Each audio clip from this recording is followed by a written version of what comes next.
السلام علیکم ورحمۃ اللہ وبرکاتہ۔ سامعین، خواتین و حضرات، امید ہے کہ آپ سب خیریت سے ہوں گے اور اللہ تبارک و تعالیٰ سے دعا ہے کہ اللہ تعالیٰ آپ تمام کو ہمیشہ خوش رکھے۔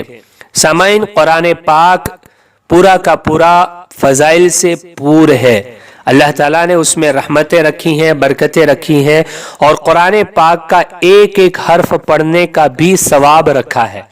قرآن پاک اللہ تعالیٰ نے مومنین کے لیے رحمت بنا کر کے اتارا ہے، تو قرآن پاک کی صبح شام تلاوت کرنی چاہیے۔ آج ہم قرآن پاک کی 10 ایسی صورتوں کے بارے میں جانیں گے۔ اگر یہ 10 صورتیں ہم اپنی زندگی میں پڑھنے کا معمول بنا لیتے ہیں، اس کی تلاوت کا معمول بنا لیتے ہیں، تو 10 بڑے بڑے فائدے حاصل کرنے والے بن جائیں گے۔ اس کے ذریعے ہمیں 10 بڑے بڑے نفع اور 10 بڑے بڑے فائدے ملیں گے۔ تو چلیے جانتے ہیں کہ وہ 10 صورتیں کون سی ہے اور اس پر ملنے والے 10 فائدے کیا ہے۔ سب سے پہلے ہے سورہ فاتحہ، قرآن کی پہلی سورت الحمدللہ رب العالمین۔ اگر کوئی اس کو پڑھنے کا معمول بنا لیتا ہے، اپنی زندگی میں صبح شام پڑھا کرتا ہے، تو اللہ تعالیٰ کے غضب سے اس کی حفاظت ہوتی ہے، اللہ تعالیٰ کے غصے سے یہ سورت اس کو بچاتی ہے۔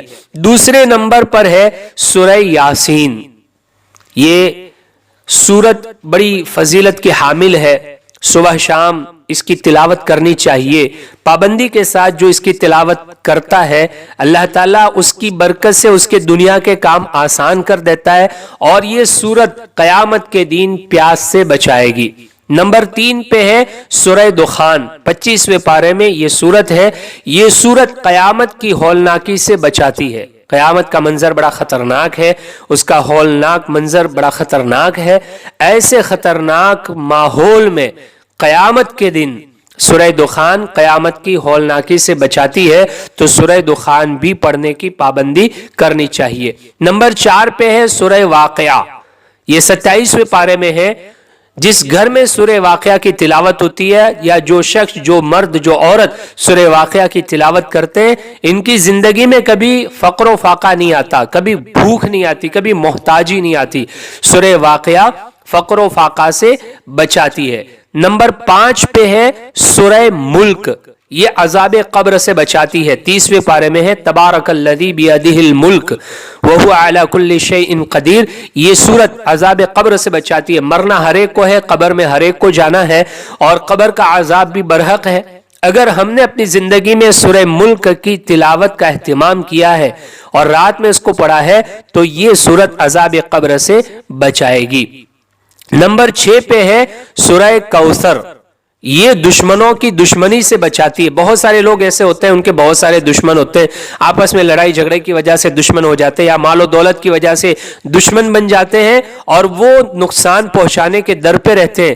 اگر کوئی سورہ کوثر کی تلاوت پابندی کے ساتھ روزانہ صبح شام کرتا ہے، تو اللہ تعالیٰ اس کی برکت سے دشمنوں کی دشمنی سے اس کو بچا لیتے ہیں۔ یہ سورت دشمنوں کی دشمنی سے بچاتی ہے۔ اسی طریقے سے نمبر 7 پہ ہے سورہ کافرون، یہ موت کے وقت کفر سے بچاتی ہے۔